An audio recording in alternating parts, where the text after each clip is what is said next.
перед нами стоит проблема, как развивать дальше страну. Вы смотрите самые важные и интересные белорусские новости за прошедшую неделю. Мы начинаем.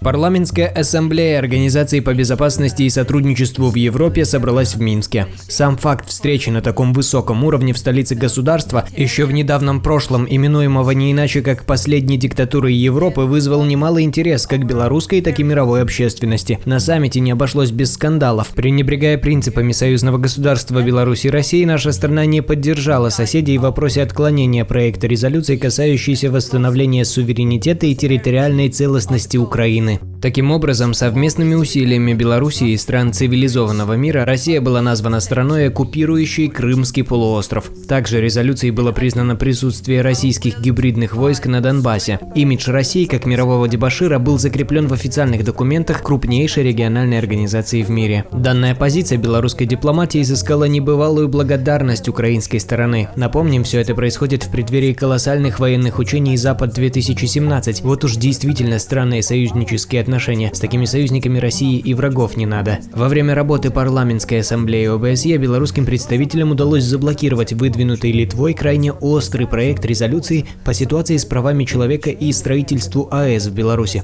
Как выразился автор неудачного литовского проекта резолюции депутат Кащунас, для них это был шок. На этом удивления не закончились. В то время как Беларусь боролась за суверенитет Украины, белорусские оппозиционеры и представители власти при посредничестве западных комиссаров обсуждали проблемы прав человека, гражданского общества и проведения реформ в Беларуси. К сожалению, дальше обсуждения дела пока не дошло. Примечательно, что на это мероприятие прибыл спецдокладчик ООН по ситуации с правами в Беларуси Миклаш Харасти, которому на протяжении многих лет въезд в нашу страну был запрещен. На этой неделе во время рабочей поездки по Витебской области Лукашенко пообещал привести белорусские поселки в приличное состояние и создать в них качественные условия для жизни людей. Такова концепция по превращению Беларуси в процветающую страну. Задача: 2 таких поселка городского типа в каждой области каждый год. За 5-летку все приведем в порядок. Параллельно достраиваем, развиваем агрогородки. И не забываем деревни, бывшие центры и неперспективные.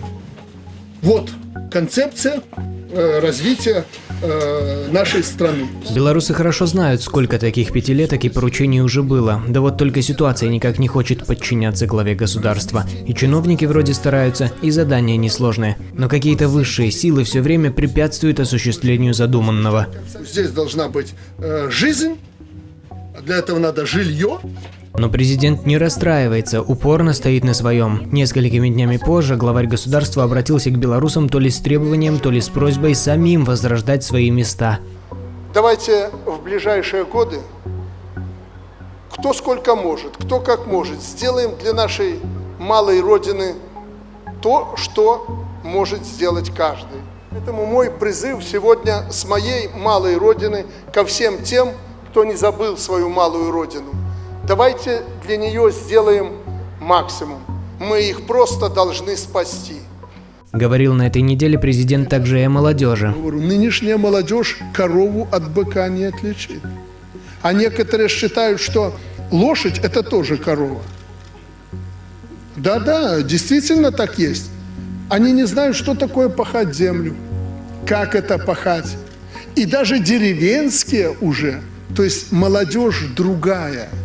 И нам надо сделать сегодня максимум, чтобы молодежь, которая за нами придет, не сидела только в компьютерах, а понимала вот эту жизнь, соль этой земли. Для нас это очень важно. В то же время Лукашенко не отрицает необходимости и компьютером владеть. На прошлой неделе он много говорил об IT. Мы перед собой поставили амбициозную задачу превратить Беларусь в IT-страну. В ближайшее время мы примем правовые основы для подобного развития ситуации в Беларуси. С айтишниками я недавно встречался. Вот посмотрите, это будет взрыв. В Беларуси по IT-технологиям будет взрыв. Потому что мы прошли турботу, и мы на кого-то работали. Сейчас поставлена задача. Здесь разрабатываем программное обеспечение, и здесь создаем производство. И продаем готовый продукт. Наши люди могут все. В такую страну придет любой инвестор.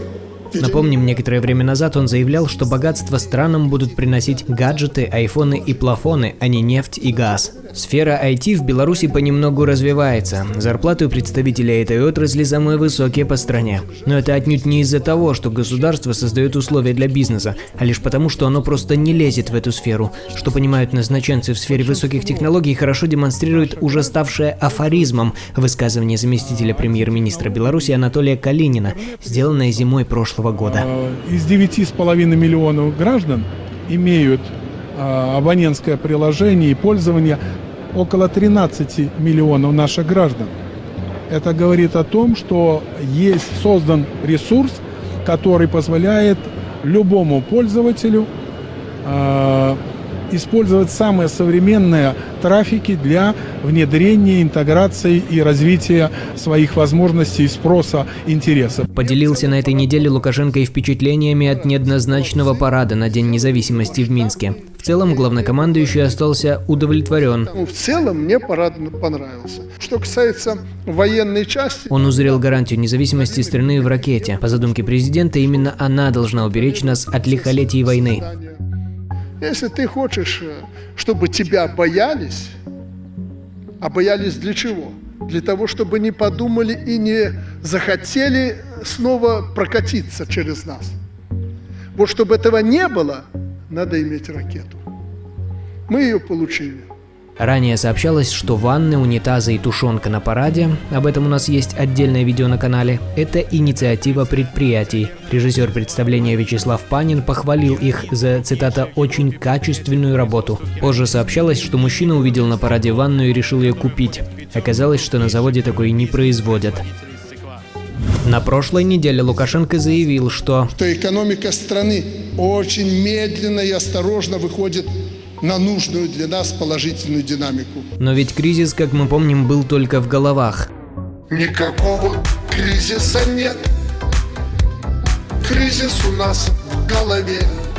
Выходит, и экономика демонстрирует положительную динамику лишь в головах, а вернее в голове одного человека, потому что белорусы никак не ощущают улучшения ситуации в своих кошельках. Внешний госдолг Беларуси с начала года вырос на 277 миллионов долларов. По данным Министерства финансов, на 1 июня задолженность составляла почти 14 миллиардов долларов. В прошлом году Беларусь потратила на обслуживание внутреннего и внешнего долгов 10% средств республиканского бюджета. Доля заимствований составила 41,7% к ВВП при критическом значении в 45-50%. Выходим на новый уровень, когда новых кредитов, которые, к слову, все менее охотно выделяются Беларуси, не будет хватать на покрытие старых долгов. Только за первые 5 месяцев текущего года государство привлекло внешних займов на 595 миллионов, а на погашение долгов потратило 395 миллионов долларов. В экономических успехах государства новый рекорд, правда с приставкой «анти». Апрельская сальдо внешней торговли товарами и услугами составила минус 90 миллионов долларов.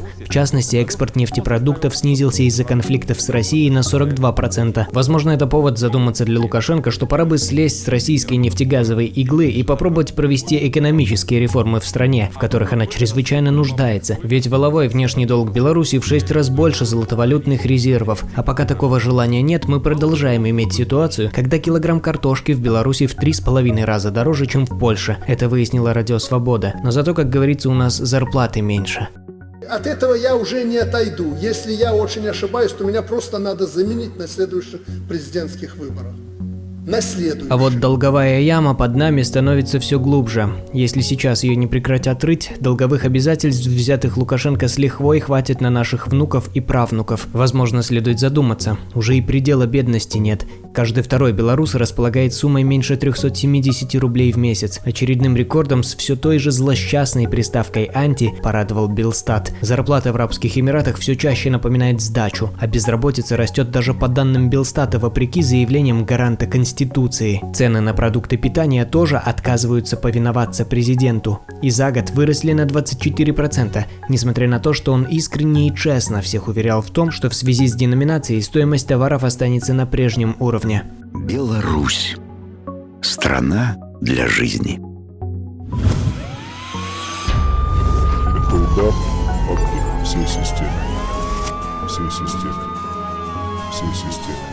Министр внутренних дел Игорь Шуневич может быть и в отпуске, но удары под дых его системе продолжаются, причем весьма активно. В старых дорогах милиционер на БМВ сбил 2 мужчин на пешеходном переходе. В милиции уверяют, что сотрудник не скрывался и сам сообщил об аварии. Он был трезв и якобы двигался со скоростью около 30 км в час. Возникает, однако, сомнение, может ли такая скорость привести к тяжелым травмам, срочной госпитализации и реанимации. Как выяснилось позже, пешеходы были в состоянии алкогольного опьянения. Однако очевидцы и близкие потерпевших уверяют, что нужно очень постараться, чтобы в светлый день с места водителя не заметить людей на том злополучном участке.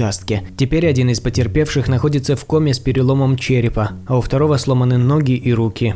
В Буцлаве ОМОНовец накричал на паломников из-за автозака. Он обвинил их в том, что они не учились в школе. Об этом в Фейсбуке рассказали очевидцы. В Буцлаве заходим мы в палаточный городок, а там автозак. И один из паломников говорит своим друзьям: «О, смотрите, автозак». И тут ОМОНовец, который стоял рядом с чудом техники, как завопит на все поле: «В школе надо учиться, это машина по перевозке людей». Это прозвучало как минимум странно, ведь во всем мире машина по перевозке людей называется автобус, а автозак он и в Буцлаве автозак. Учился бы милиционер хорошо в школе, в ОМОН бы не попал. Садистами, находящимися в подчинении у товарища Шуневича, уже давно никого не удивишь. Милиционер наступил ногой на лицо, приговаривая, что ему за это ничего не будет, признается житель Фаниполя Сергей Ткаченко. 26 следов травматического воздействия. Таковы результаты его задержания сотрудниками Дзержинского РУВД Фаниполя. Как сообщают очевидцы, Сергея Ткаченко задержали милиционеры за якобы пребывание в общественном месте в нетрезвом виде. На него надели наручники и забросили в автомобиль. Уже после составления в отделении милиции протоколов Сергея отвели в другой кабинет. По его словам, сотрудник безверхий ударом свалил его на пол. «Я в беспомощном и неподвижном состоянии лежал на животе на полу. В этот момент он взял еще одни наручники и пристегнул мою правую ногу к наручникам за спиной. Я оказался в положении, которое называется в народе «ласточка». В таком положении я находился около 40 минут. Один из сотрудников, находившихся в комнате, пытался заступиться за меня, сказав милиционеру, чтобы тот прекратил употреблять в отношении меня запрещенные приемы. В этот момент безверхий стал ногой мне на лицо и несколько раз повторил, что ему за это ничего не будет. При этом сотрудники милиции унижали меня и обзывали жену, которая пришла узнать обо мне. Как значится в протоколе задержания, гражданин отреагировал в грубой форме, кричал, оскорблял сотрудников милиции. Впрочем, все как всегда, но даже если слова силовиков и соответствуют действительности, можно ли жестоко избивать человека и рвать на нем куртку за якобы сопротивление милиции? Следователь Дзержинского районного отдела Следственного комитета Аполлоник провел быструю проверку и, даже не опросив главных свидетелей, вынес постановление об отказе в возбуждении уголовного дела по факту избиения. Но откуда тогда появились множественные телесные повреждения, гематомы и ссадины на теле Сергея? А сколько таких случаев еще неизвестно общественности? Увы, ответы на эти вопросы мы найдем еще очень нескоро.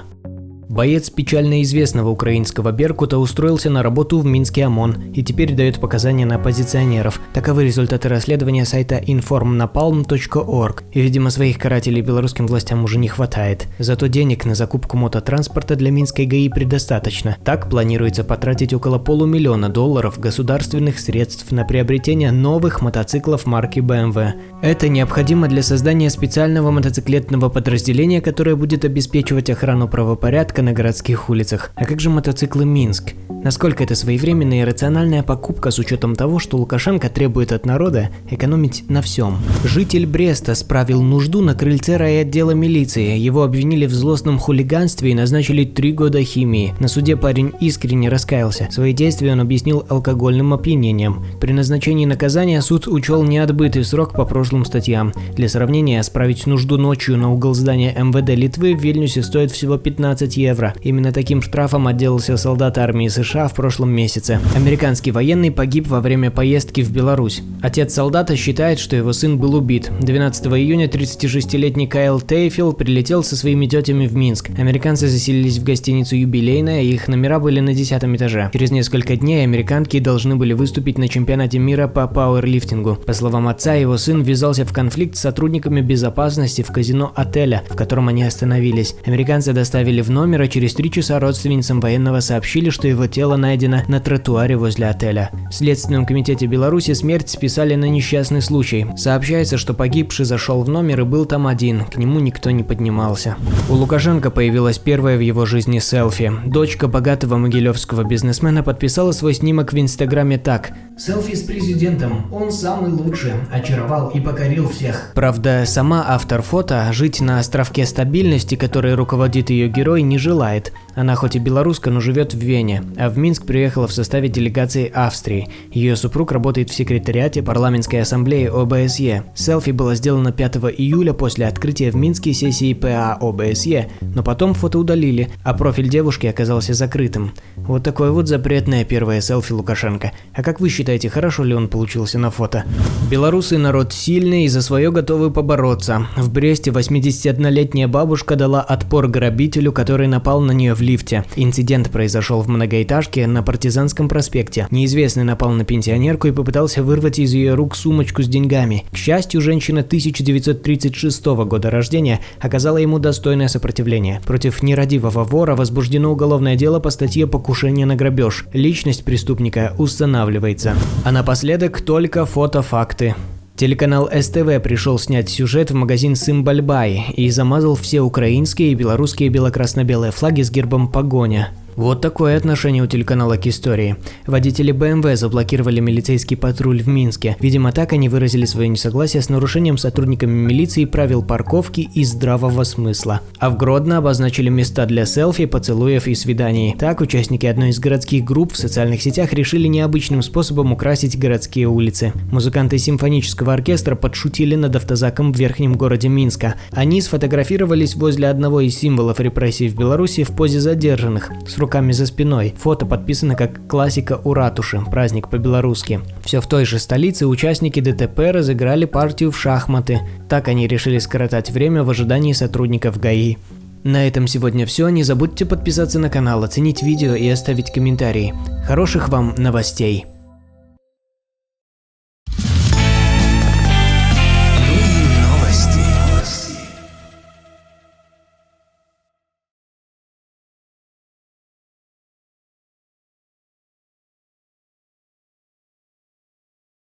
Добрый день.